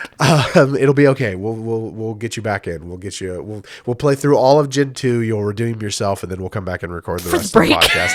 Yeah. And when we come back, we'll start with the Pokeballs that were introduced in Gen 3. Starting with some good ones, too. Yeah. Excited for that. All right. Go eat something. Go do something. Go drink something. See you in a minute. Bye-bye. And we're back. Welcome back from your break. Yeah, we actually beat all of Silver, Crystal, and Soul Silver, so we could compare them, contrast them, see if the bug catching contests were on different days during different games. They weren't. You better be right about that. I hope. Obviously, we did not do that, but I hope that you did manage to net yourself some good grub during the break. The net ball is why he's being that way. And I also really like this ball. I like how it looks. I like the cut of its jib. It's a sweet ball. Yeah, it's pretty sweet. It's got like a teal color with this really cool black netting. The only 3D one so far that I've seen that I like. Starting strong in Gen 3 with that net ball. This is the ball that you really want on your side. You don't want that silly lure ball unless you're in the Alolan region. You want this ball because this has a 3.5 catch rate for any water or bug type Pokemon. It does have a one-time catch rate otherwise. And I do want to preface that it is water or bug. It is not water and bug. So if you try to catch a Surskit with this, you're out of luck. It's going to have a one-time catch rate. Really? Really. Wow. Water or bug. God, those glitches, the programming errors, man. And it's so easy to miss too. One Pokemon. You are welcome. Wow. However, this ball, I recommend using balls that are gifted to you or found because this is a $1,000 Pokeball. And really racks it up. I feel like these Gen 3 balls, they really started to get good on gifting decent amounts, because I always feel like I have way more in my bag. You find them a lot as items. I don't buy anything other than Pokeball, but I always, by end of game, I end up having like 20 to 30 of these things. Yeah. So very cool. I do kind of wish, like a small part of me wishes they had kept going where you could like craft or like enhance the balls maybe even, but that is still a really cool solid start to the Gen 3 balls. Maybe we'll see that in Legends ZA, where you can take Pokeballs and craft them into these other ones. That'd be cool. That would be neat. It'd be a good way to utilize that program. Yeah. Well, we're already going downhill from here. No, the dive We're diving ball. downhill. There you go. Yeah. The dive ball is next. This one, a great pick if you're wanting to catch a Lugia. The whole ball itself, it's all different shades of blue, and it kind of starts at the top at a lighter blue, and as you go down, it becomes darker and darker, as if you're diving down underwater. It's almost like a light, like shimmer on top too. Yeah. Pretty cool. Very, very pretty. The dive ball costs 1,000 Pokédollars. So another one of there that's like definitely expensive, and probably you should just be using the ones that you get gifted unless you really, really want to utilize the dive ball. So the dive ball has a 3.5 times catch rate if used on water-dwelling Pokemon. Yep. So like fish, anything that lives in the water. Yeah. Yep. Otherwise, it has a 1 point catch rate, or a 1 times catch rate. It does cost 1,000. Again, another one of those Pokédollars that's just really expensive, and probably better use to use the ones that you get gifted or find along your journey. A fun fact for you is that this ball was said to have first been developed in Moss Deep City in Generation 3, which is interesting since they didn't get it developed correctly, apparently. Nope. Womp womp. Because in Gen 3, it only hasn't that increased catch rate underwater. Yeah, so it's just going to be like clam pearls and land kerns and stuff like that. Yeah, not just water-dwelling Pokemon, just Pokemon that are underwater. Yeah. Which is, I mean, kind of cool. It's got the same idea as the lure ball, but not nearly as... It's very specific. Yeah. So it's not as like, you wouldn't use it as much as you would use like other Pokeballs. Also, if Gen 3 does say that it works on water-dwelling Pokemon, then it's wrong. And so you'd have that 1 times catch rate thing, which is a problem. Yeah, exactly. And then moving on to the next ball, which is called the Nest Ball, which is another green Pokeball, but this one is like a swirl pattern with very, very, very light green, and then like a yellow green color, kind of resembling a nest, like how I would imagine like a bird. Oh yeah, yeah. I could see that. I'm really good with these. You are. But the Nest Ball is another expensive custom ball. It's $1,000. So keep using those gifts. I feel like Hoenn saw what Kurt was doing with those apricorns and thought, let's try to commercialize that. It. Yeah. Shame on you, Hoenn. But the Nest Ball, it has a complex math. Yeah, I hope you remembered your PEMDAS in order to do Nest Ball calculations. Your what? PEMDAS. Oh, please excuse my dear Aunt Sally. Yeah. You sure did. So it is parentheses 41 minus Pokemon's level, end parentheses, divided by 10 for the math. So it's that equation, but only if the Pokemon's level is between 1 and 29. So if you have a Pokemon 30 or higher, it's not gonna do anything. It's gonna have a normal catch rate, basically. So to give you a little bit of understanding, if you have a Pokemon that is level 13, right? So you do 41 minus 13 is 28. You would divide that number by 10, and that gives you a 2.8 times catch modifier. Yeah. Because the goal is to try to catch weaker Pokemon. Yeah. And the closer to level 29, the better the catch rate will be. Yeah. So no. Yeah. No. No? Yeah, the lower level, because 41 minus 1 divided by 10 is a 4 times catch rate modifier. Okay. So the lower level the Pokemon, the better this catch rate will be. Yes. So like this would be good if you are a completionist but not in the moment, like I tend to be. I need to stop doing that because now I need to know nest balls. But you can go back and catch Pokemon that you didn't catch before on earlier routes, and you won't have to worry as much about weakening them and like all that jazz. So I think that would be great for that kind of play. Yeah. So fun fact, a nest ball did appear in a YouTube short called Bidoof's Big Stand, where a trainer used one to catch the titular Bidoof. Yeah, shout out to DCD, friend of the show, friend of mine, friend of yours, who fell in love with Bidoof. Big Bidoof stand. Big Bidoof stand. Yeah. And Bidoof's Big Stand. And if you thought there was not a Bidoof stand out there, we know one. One. You're wrong. Yeah. But yeah, that's the nest ball. I think it's good. Like I said, I think there's definitely logic there of like, if I want to go back and get like, I'm thinking of like Abra. I skipped Abra and Fire Red because teleporting was annoying. I was just like, forget it. I'll come back and get you later. I could if this was a Gen 3 or later game, which Fire Red is, I could go back and get it with a nest ball. Yeah. Yeah. Yeah. Great. Very good. Superb. Excellent. Next up is the repeat ball. Could you repeat that? Next up is the repeat ball. And then we just loop this forever. Yeah. Okay, end of podcast. The repeat ball keeps its like very kind of orangish reddish color scheme, but then in the center it has like weird infinity symbol of yellow, and then inside the circles of the infinity symbol is a black dot. We're so good at describing things. I'd love to see, if you're an artist out there and you're listening to this show, don't look up any of these Pokeballs. Draw them solely based on our descriptions and send them to us. Maybe that'll be really cool. That'd be really neat to see how well we can describe these. I hate this. So the repeat ball, you might think, much like I did, that the repeat ball is used, the modifier would go up the more you threw it at a Pokemon. No, it actually has a 3.5 times modifier if used on a Pokemon that is already registered in your Pokedex. So this if you are catching more than one of a type of Pokemon, this is good for you because it will give you that 3.5 times modifier. Otherwise, it'll be a 1 times modifier. And that's pretty much it, other than the fact that it is also, just as the other ones that we've mentioned in Gen 3, is expensive at 1,000 Pokédollars. I don't understand the point of a repeat ball because I personally don't go back and recatch Pokemon that I've already caught. Could you repeat that? Next up is the repeat ball. I guess, well, think about like...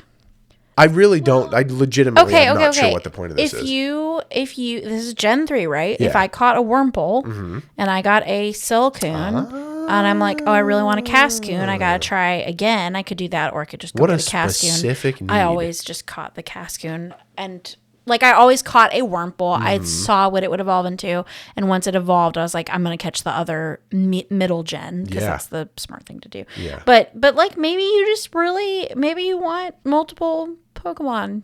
Maybe you want an army of Raichu instead of just one. No. Could be a thing, though. In kind of the spirit of repetition, but not the same Pokemon.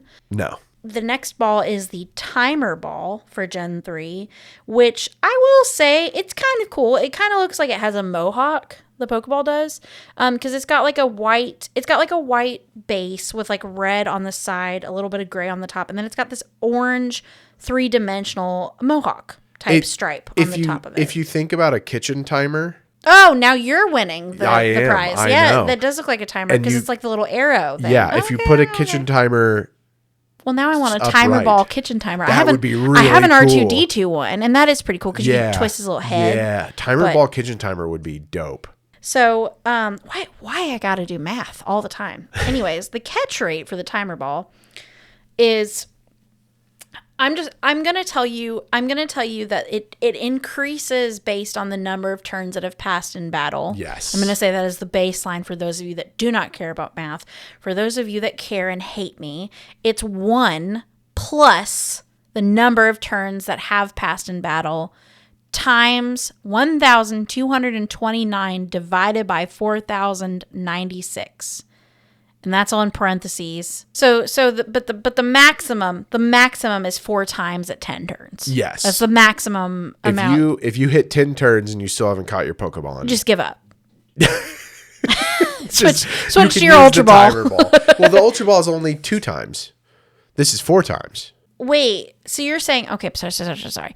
Once it gets to 10 turns, though, you've maxed out what you can do. Yes. So then you can just switch to another ball. No. Oh, it stays at 4 times? At 4 times. Oh. The catch rate maxes out at 4 times. I am really good at Gen 2, not Gen 3. Yeah. That's what this is. Okay, so the consensus is as long as you can get to 10 turns, Timer Ball is at the most effective that it can be, and you should keep using it until you catch your Pokeball. Yes. Okay, perfect. Got it. Unless you have a Master Ball that you just want to use. The fun fact about the Timer Ball is that it is the only Pokeball introduced in the first 3 generations that has not appeared in the animated series in any form outside of openings and endings. Yeah, so we were talking about earlier about like how they don't really focus on the Pokeball at all. Because nobody wants to see Ash try to catch a Pokemon 10 and times. then fail. That would actually be kind of funny. I am one of those people where, and Pokemon is slightly guilty of this sometimes. Yu-Gi-Oh! Is very guilty of it. Mm-hmm. Dragon Ball wins or loses, depending on what you want to do. But like the anime where a single fight lasts more than a couple episodes, I would say more than 2. I'm like, why are we still here? Yeah. Just beat them. And I don't think Pokemon does that often. I don't really think they've ever done it. I think they drag on like Indigo Plateau-y, like big championship type. I think they drag things. The thing that I can think of is like they drag on to the fight, like the Sabrina gym battle, but the actual like Pokemon battle itself, I don't think they've ever dragged on. It doesn't drag on that other long. than like you said, like Elite Four style matches.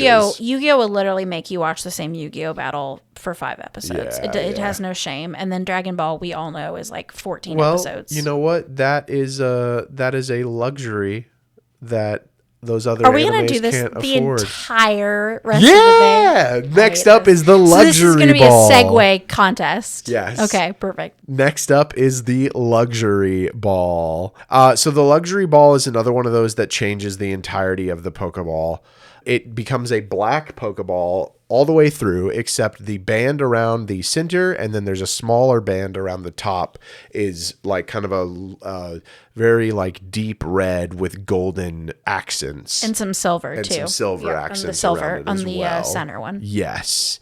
The luxury ball is only a 1 times catch rate. It also is 3,000 Pokédollars for 1 Pokeball, 1 luxury ball. Yeah. And this is because it cost a lot to look that good. So we had talked about the friend ball that just instantly increases friendship to 150 or 200. The luxury ball for the lifetime of the Pokemon doubles the rate at which the Pokemon's friendship increases. That's really cool. Yeah. Yeah. Because you're giving it a little cush Pokeball to chill in. You are. A little hotel. Indeed. Yeah. A little luxury one. The luxury ball is the only Pokeball with a permanent, persistent effect on the Pokemon that's caught with it. That continues to increase by double the amount of friendship. The introduction of the luxury ball and its associated effect was only possible due to index numbers being added to Pokemon, to the Pokeballs, so the Pokemon themselves contain stats like data tables where it'll keep record of the level, its attack power, HP, defense, all that stuff, right? And once the stat for which Pokeball the Pokemon was caught in was added to that data table, that is why the luxury ball is able to exist. If they had never added that to the data table, you would never be able to get something like the luxury ball because the game would not be able to remember that the luxury ball was in your game. Nice. Or was on your thing. Fun fact, that also means that Generation 3 is the moment that I was like, ew, I don't like that they show up in different Pokeball styles, switch into just the Pokeball. But the luxury ball is sick. Like, think about it. Like, you're a Pokemon, right? You're just chilling. You're just minding your business. You're out in the woods.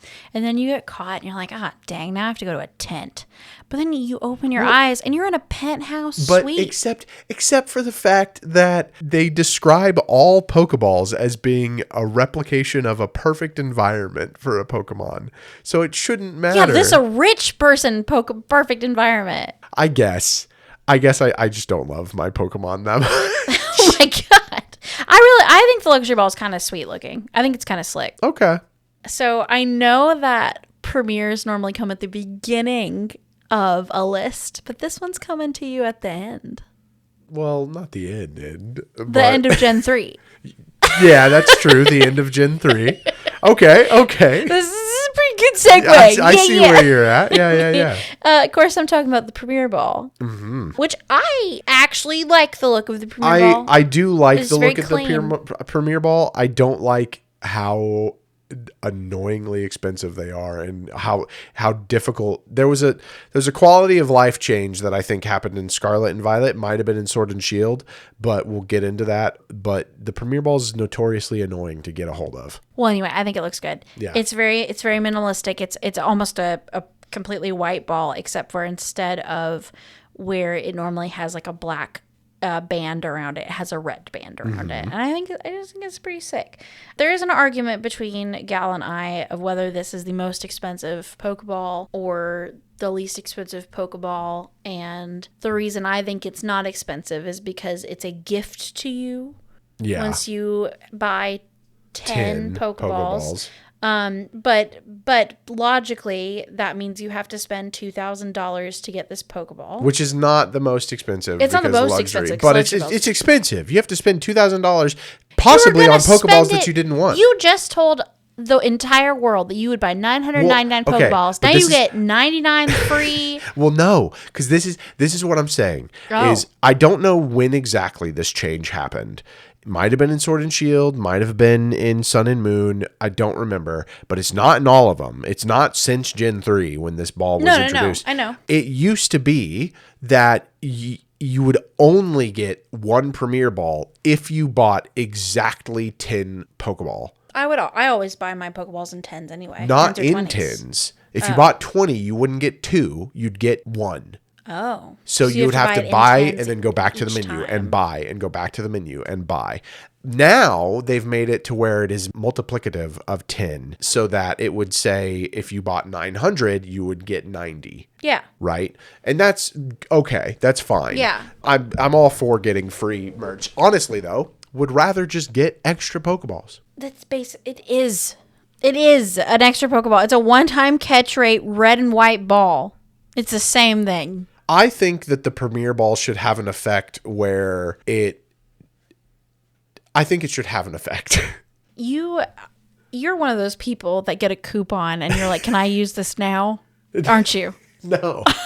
All my retail people know. No. We're all I'm not aligned. one of those people because I've been a retail person before. I know. But no, it's just a bonus Pokeball. It is. And it's fine. It's great. I think it's cool. It's slick. I do think that's annoying that you only get one extra one back in the day for even if you bought 30, you don't get 3, you get 1. But like, come on. It's just it's one you didn't have before. Sure. It's a bonus. Yeah. It's perfect.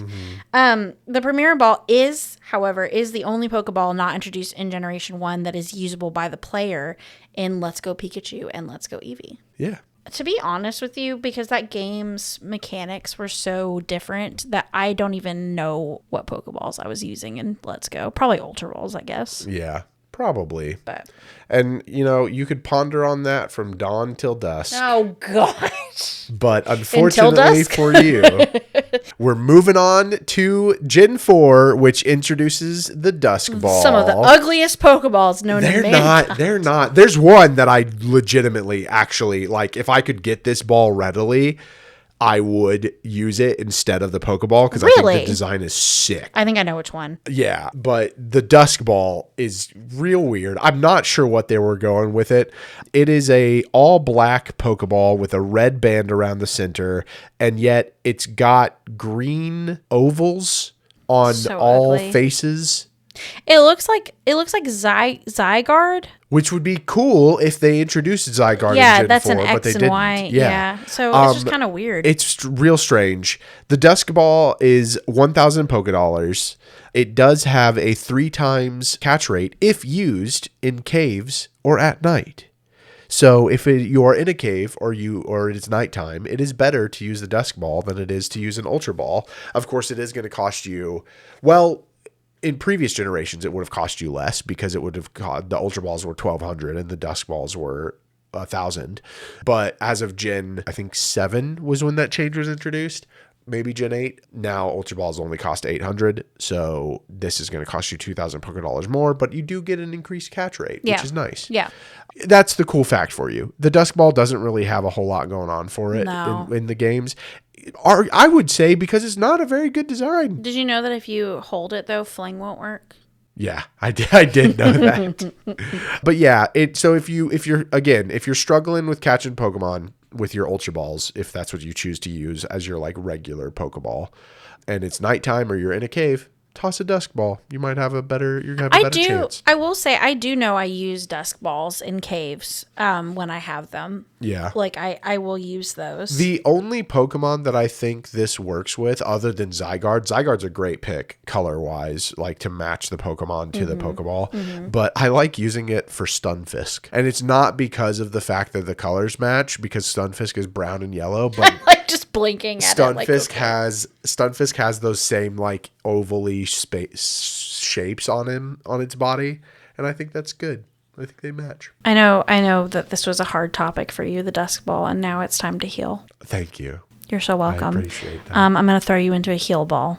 Good. So that you generate your health without having to be taken to the PC, which should be, can I just say that should be how it is anyway. Yeah. If it's an ideal environment, as soon as you are in my Pokeball, you should be fine. Well, but then you wouldn't have any need for once you get caught, the first time you get caught. The heal ball it's like a magenta color and it's got like cream colored swirly bits on it that are fine. And it's got like a blue band around. It changes the whole design of the Pokeball too. I think that's becoming a theme, actually. Yeah. There's like a couple that don't. The last couple generations start to do that. Start to change the whole ball instead of just the top half. Yeah. It's fine. It kind of reminds me, it's too early once again for this, but it kind of reminds me of Audino, Moon and Audino color. Like it just kind of, it looks healing. It kind of like Chansey, I guess. Yeah. But like it's too dark pink for that. Sure. So, but it kind of gives like that vibe of like a healing type Pokemon. The catch rate for this one is just a one-time catch rate. It's a $300 Pokeball. However, the gimmick that it has, it fully restores a caught Pokemon's HP and their power points, and removes their status conditions as well. Yeah. So if you catch a Pokemon and you have paralyzed it, it's down to 5 HP. It's obviously used some moves and used up some of its power points. You throw a heal ball at it, you catch it. It's like it's been to the Pokemon Center. It's a brand new Pokemon. Apparently, I did not know this, and I still, I guess, don't know this. So this is a fun fact in quotes because I was not able to find it. So we'll have to keep an eye out for it when we're watching the show. But apparently, at some point in the X and Y anime, Serena starts to carry a backpack that has like a heal ball pattern on it. That's cute. And even though heal ball is not a Pokeball that I like, I need that backpack in my life. Sure. Yeah. That's cute. Another fun fact for the heal ball is that due to the nature of Pokemon getting healed up automatically the moment that they hit your box, if you have a full party, it's only really useful if you don't have a full party. Oh, yeah. Yeah. Well, maybe you just want to be nice. That did change in Scarlet and Violet. Maybe you just want an extra little cushion for the Pokemon. Sure. Maybe you like your Pokemon. Yeah. I prefer to be quick about it, though. That was a bad one. That was great. No, it's too on the nose. The next ball that we're talking about is the Quick Ball. Should have said, let's quickly move on. Which I 100% thought, because I skipped Gen 4 growing up, I 100% thought that this ball was introduced in X and Y, which is why I thought it had a yellow X on it. Because the design of the ball is light blue with a yellow X across the face of it, wrapping around the entirety of the ball. The quick ball is 1,000 Pokédollars, so it's a little expensive, but it's incredibly useful for those post-game stuff when you're just trying to fill out your Pokedex, because the quick ball has a 5 times catch rate if it is used on the first turn of the battle. Which is literally awesome. Yeah. Yeah, it's good. It's incredibly easy to catch Pokemon with this thing. Otherwise, it has a 1 times catch rate. Did you know that because Scarlet and Violet is an open world game, and you no longer have those random encounters, it is now possible to run into a Pokemon, use a quick ball. If it fails, run away from the Pokemon, and then immediately run back into it and just keep trying to quick ball it. Yeah, I guess because you've got a 5 times catch rate, so that would be helpful. Okay, yeah, I like that. Is that the ball that you would use regularly, or is it the next one? The next one. Okay. Yeah. Okay, I thought it was one of the 2 of those.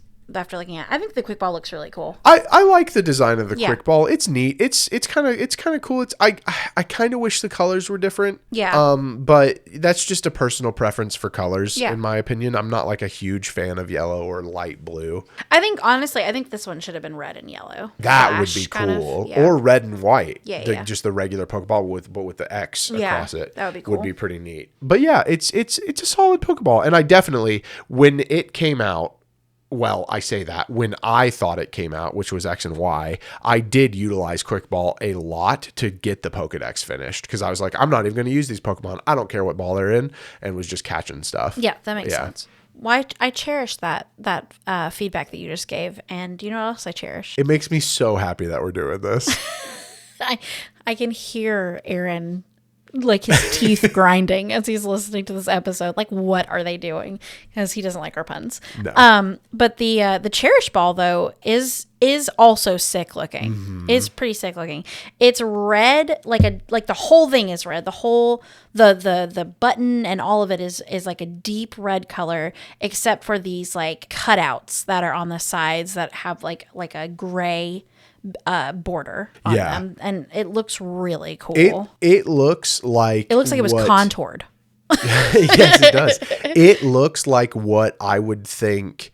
You know how like over time aesthetics of stuff change, and so like logos change over time and different things like that. The Cherish Ball is what I feel like in the Pokemon world the Pokeball would have become. Yeah. Is the Cherish like a modern Ball day design. type Pokeball. Yeah, I see that. So this Pokeball does have a 1-time catch rate, but it is unobtainable by the player. It's just used for event Pokemon. So if you hack it into the game and catch a Pokemon with it, it's programmed with a 1-time catch rate. Yeah, but you really can't get it. So it's kind of like yourself. the GS ball, but just like a more standardized. Well, it's like the GS ball in the sense that it's an event ball, but it's a ball that you actually like when you throw out an event Pokemon. Your Pokemon is in the Cherish Ball. I see what you're saying. Yeah. But Pecharunt, which is the mythical Pokemon from Scarlet and Violet. Is it from Scarlet and Violet? Pecharunt is the only mythical Pokemon that has never been made available in a Cherish Ball. Yeah, so Pecharunt, you can catch it yourself. It's a mythical Pokemon that you can catch in Scarlet and Violet, so it hasn't needed to be given out as an event. But in the future, if they ever need to give out mythical Pokemon Pecharunt, they'll probably give it in a Cherish Ball. And there's been non-mythical Pokemon, non-legendary Pokemon that you get in Cherish Balls. What is interesting about the Cherish Ball as well is that I'm pretty sure it's one of the few balls that when you breed the Pokemon, the Cherish Ball doesn't, it just reverts to a regular. Like the babies have a regular Pokeball. Okay. Yeah. That's cool. Yeah. I think I could be wrong on that. But I'm pretty sure. Yeah. That's the case. I want you to go ahead and park it right there for this next one. Park it, I'm gonna be mad at you. It's the only logical switch. Because we are now talking about the Park Ball, which we've technically talked about before. I'm still upset. Yep. The Park Ball was introduced in Gen 4 and replaced the actual Park Ball, became the Sport Ball, and now this is the Park Ball. And I'm fairly certain that the Park Ball in the Gen 2 in its original intention, I'm pretty sure it looked like this. I think it did was as yellow. well. Yeah. And let me get you even more riled up because so the Pokéball design wise, it has a white base, the ring around the center is blue, and then it has like a yellow golden top. So it does look kind of cool as far as designs Almost like goes. a trophy or something. But guess what? The design doesn't actually matter. So the Pokéball is unobtainable by the player. It is used in program. It's used in a little thing in Gen 4 called the PAL Park, which was the place that you would have to go in order to transfer Pokemon from older games up to the Gen 4 games. You would have to recatch them in like a little mini game in the PAL Park, and in doing that you would use a park ball, but once you've caught it in the park ball, it would retain the data of the ball that it was caught in originally in the previous game. Because remember, Gen 2 and Gen 1, you could not transfer up to the Game Boy Advance. So Generation 3, where they started adding that table, it would keep record of which Pokeball was used to catch the Pokemon. So once you catch it in the park ball, it reverts back to whatever ball you caught it in the game that it traded from. So you never actually even get to see the park ball in the future. The park ball does have a 255 times or guaranteed capture if used in PAL Park. Okay. So it's basically a Master Ball in the PAL Park. Again, this is like, it's just a weird mini game like thing a gimmick that they did. I keep saying gimmick. I'm sorry. No, that's okay. But yeah, it's I don't know. It's weird. And it kind of makes me upset that the park ball replaced the name of the sport ball, which was the park ball originally. Like, why? Why even make this ball? And the park ball, like, number one, it came first. It was in the national park. Just leave it alone. Yeah. Like the this could easily, since it's just kind of game. I know it's called PAL Park. It could Could've be been the PAL ball. Yeah. Oh man. So it's a weird choice. We It is said a that at the weird same choice. time. We did. Jinx. We were on the same wavelength. I get it, Jinx. But yeah, it's interesting because like you don't, other than while you're in PAL Park, you will never see this ball Okay. in game. Well, we can dream. We can dream one day of seeing the park ball in the flesh. But until then, may I present to you the Dream Ball. The only ball from Generation 5. The only ball from Generation 5. And this is a lot. I mean, this is a lot more Muna, obviously, looking than the other ball, but like kind of the same vibe. It's got like a light purple bottom. It's got like a light pink middle and like a dark pink top to it. So it's got like kind of that same color scheme that we've been seeing. So this ball is kind of like the park ball in the sense that it's really only has one use, but it differs from the park ball because eventually it becomes a part of the main series line of Pokeballs. Yes. So the original intent for it was just to be used in the entry forest. When you were using it in the entry forest, it basically was a Master Ball. It had a guaranteed catch rate of 255, and that was in Generation 5.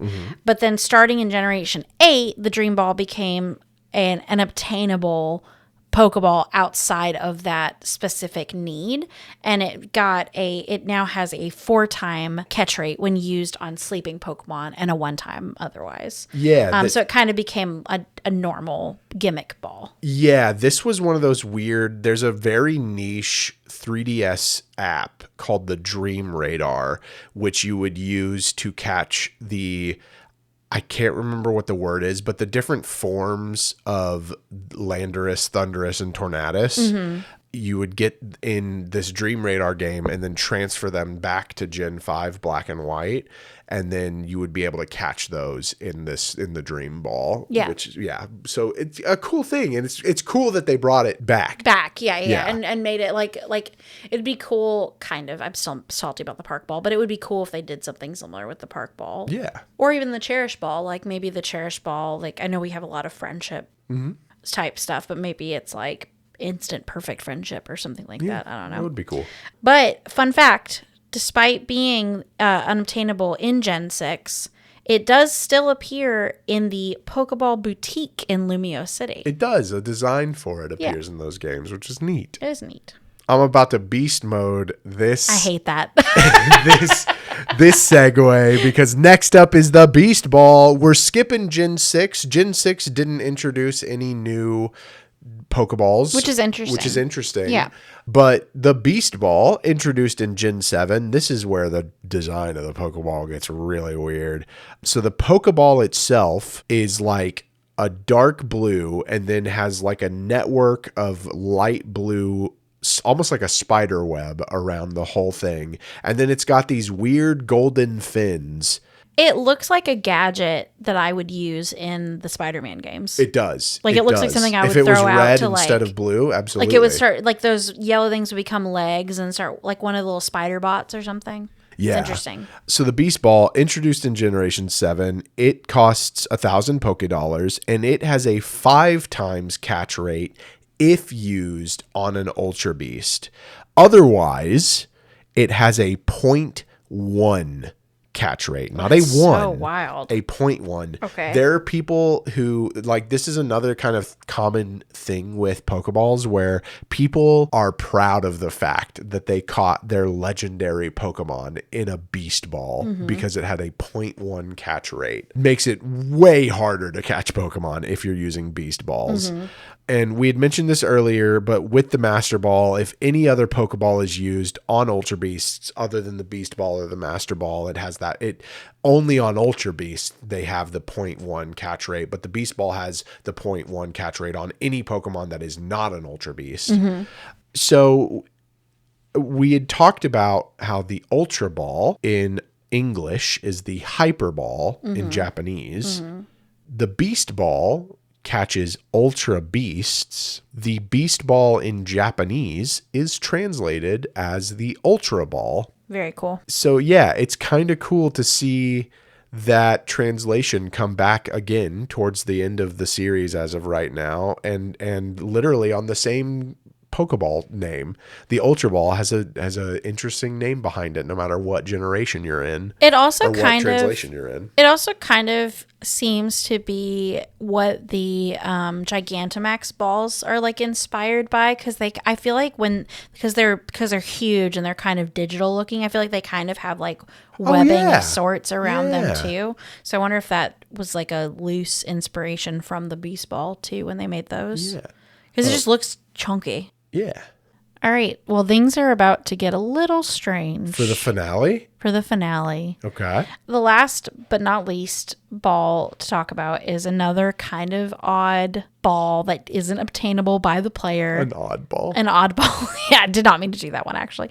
An odd ball. It's not obtainable by the player, and it's known as the Strange Ball. It's a concept that came out in Generation 8. But basically, what the ball represents is it is a placeholder ball. If the ball that a Pokemon was caught in a different game doesn't exist in the game that you currently have the Pokemon in. So, for example, if you caught a Pokemon in Pokemon Legends Arceus and you transferred it to other games via Pokemon Home, your Pokemon, if you caught it in one of the Hisuian specific Pokeballs, your Pokemon would appear in a Strange Ball. And the Strange Ball, I actually kind of dig it for like a concept ball.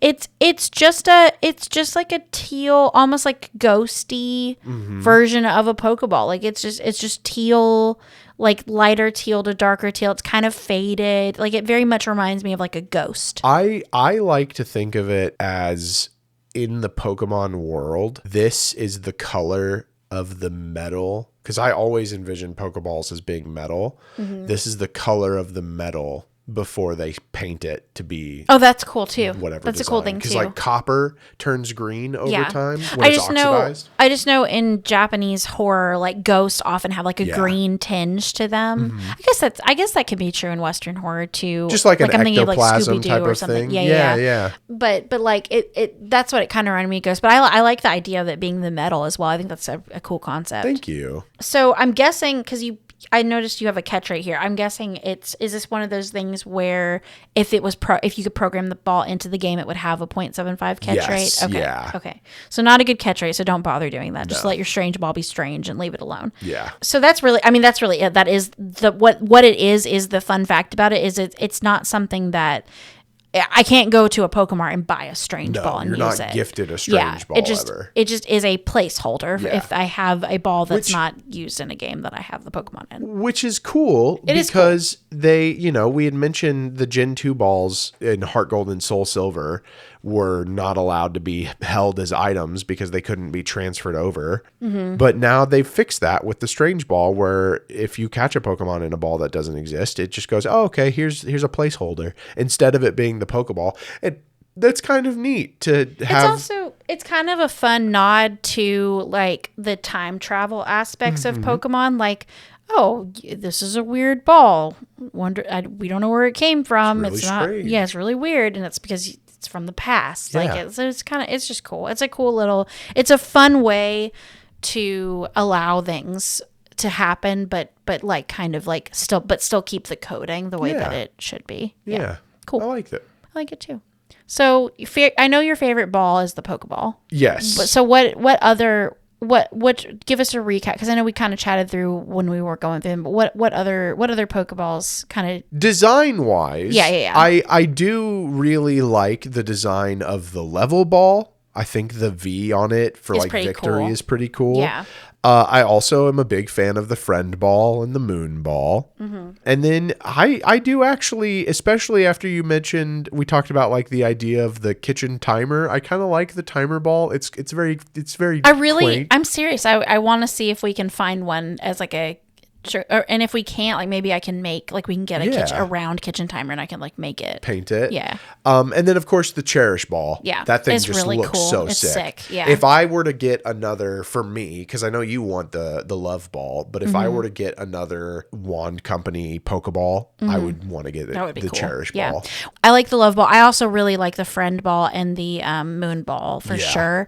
But I really do. I like my Ultra Ball. I like I now have an appreciation for the Cherish Ball. To be honest with you, I don't think I ever noticed the Cherish Ball before today. Well, and you really wouldn't. Or before this episode. Unless you were like really paying attention. I just thought it was a red ball, I think. Like I didn't think anything of it. But other than those ones that we've mentioned already that you also like, I also really liked the net ball. The net ball is really pretty cool. And then the I just think the Premier Ball is very, like, I don't think it would be, like, if we were doing our top Pokeballs, it would be, like, an honorable mention. Yeah. Because I think it's nice. You know what I think I have realized about myself in this?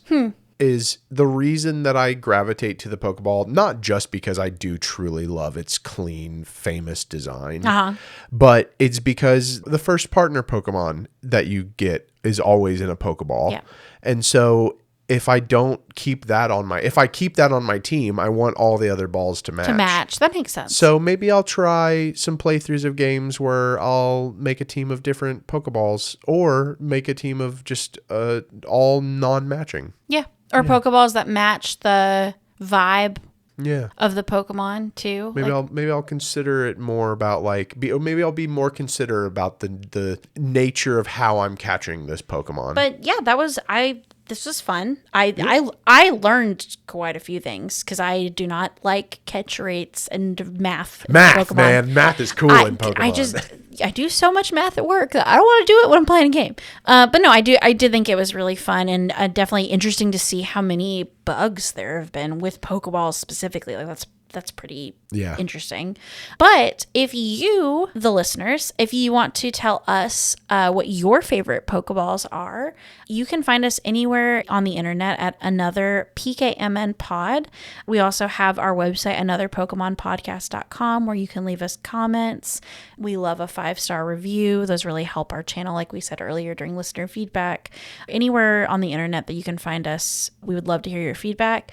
And Galutrad, if they share your love of the traditional Pokeball, where can they find you? The one and only. And yeah, definitely, like you said, Bex, please let us know what your favorite Pokeball is, because I'd love to keep like a running I'm a big data guy, and I'd love to keep a running tally of like what Another Pokemon Podcast community's favorite Pokeball is as a community. That'd be cool. For me, you can find me on Blue Sky at galutrad.com. And then I'm also on Twitch. I try to stream Tuesdays and Thursdays, 5 p.m. to 8 p.m. Central, and Sundays. I'm actually going to say Sundays Sundays 10 a.m. to 1 p.m. Central, because I've not been waking up early enough on Sundays because of our community game nights that we do on Saturday. But yeah, as long as I'm not sick, as long as I don't have to cancel we're about to be house sitting for a little bit. Yeah. Yep. There's a couple things coming up, but usually that is your goal. That is my schedule, is to try and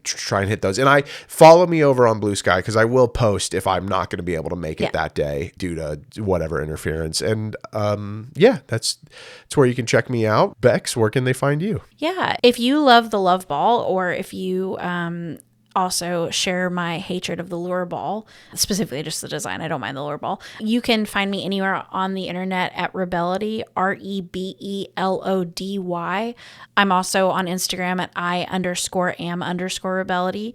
And we also, I just thought of this, if you have a concept of a new Pokeball that you want to share, I think that would be cool. I can think of a few things now that we've gone through the list that I think would be cool to see, but I'd love to hear from our listeners and see if they've got some ideas too. But yeah, thank you for tuning in, and get out.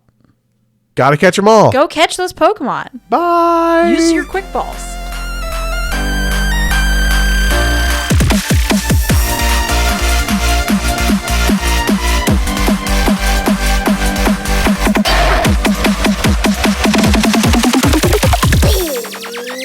Somebody's watching me. Is it just my EV?